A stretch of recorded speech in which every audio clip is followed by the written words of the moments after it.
গুরুতর আহত ওসমান হাদি সিঙ্গাপুরের পথে দুপুর 2টার দিকে তাকে বহনকারী এয়ার অ্যাম্বুলেন্স ঢাকার আকাশ ত্যাগ করে।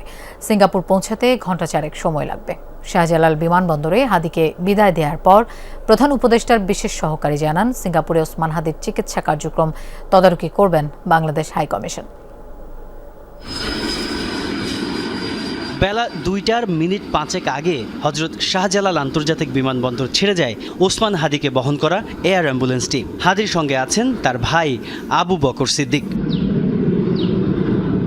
এর আগে বেলা 11টা 20 দিকে সিঙ্গাপুর থেকে ঢাকায় পৌঁছায় বিশেষ এই এয়ার অ্যাম্বুলেন্স।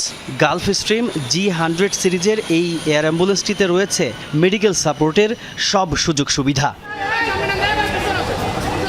দুপুর 1:15টায় ওসমান হাদিকে বের করা হয় এভারকেয়ার হাসপাতাল থেকে। তাকে বহন করা অ্যাম্বুলেন্স দ্রুত পৌঁছে যায় শাহজালাল বিমানবন্দরে। পুরো যাত্রাপথে ছিল কড়া পুলিশের নিরাপত্তা। ইনকিলাব মঞ্চের আহ্বায়ক হাদিকে বিদায় দিতে বিমানবন্দরে যান স্বাস্থ্য উপদেষ্টা নূরজাহান বেগম, প্রধান উপদেষ্টার বিশেষ সহকারী ডাক্তার সাইদুর রহমান সহ বিমান বাহিনী ও বিমানবন্দরের ঊর্ধ্বতন কর্মকর্তারা। তারা জানান, সিঙ্গাপুরে হাদিকে দেখভাল করবেন সেদেশে নিয়োজিত বাংলাদেশের high commissioner Ferdousi Shahriar. Singapore general হসপিটালের সকল টিমের যারা আছেন তাদের সবার সঙ্গেই কিছুক্ষণ আগে তাদের টেলিকনফারেন্সিং হয়েছে। তারা নিশ্চিত করেছেন, এয়ার অ্যাম্বুলেন্স টিমের সঙ্গে টেলিকনফারেন্স করা হয়েছে, তারা নিশ্চিত করেছেন এবং এখন আমরা আশাবাদী যে তাকে অন্তত পক্ষে আমরা সিঙ্গাপুর জেনারেল হাসপাতালে, আপনারা জানেন এই অঞ্চলের মধ্যে নিউরোসার্জারিতে সবচেয়ে ভালো সেন্টার, এখন আমরা শুধুমাত্র হাদির জন্য দোয়া চাইব। গেল শুক্রবার নির্বাচনী প্রচারণায় যাওয়ার পথে সন্ত্রাসী হামলার শিকার হন ঢাকা 8 আসনের সম্ভাব্য প্রার্থী শরীফ ওসমান হাদি।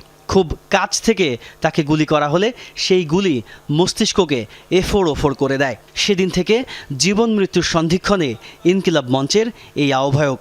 ঢাকা মেডিকেল থেকে তাকে এভারকেয়ার হাসপাতালে স্থানান্তর করা হলেও পরে উন্নত চিকিৎসার জন্য বিদেশে পাঠানোর ব্যবস্থা করে অন্তর্বর্তী সরকার।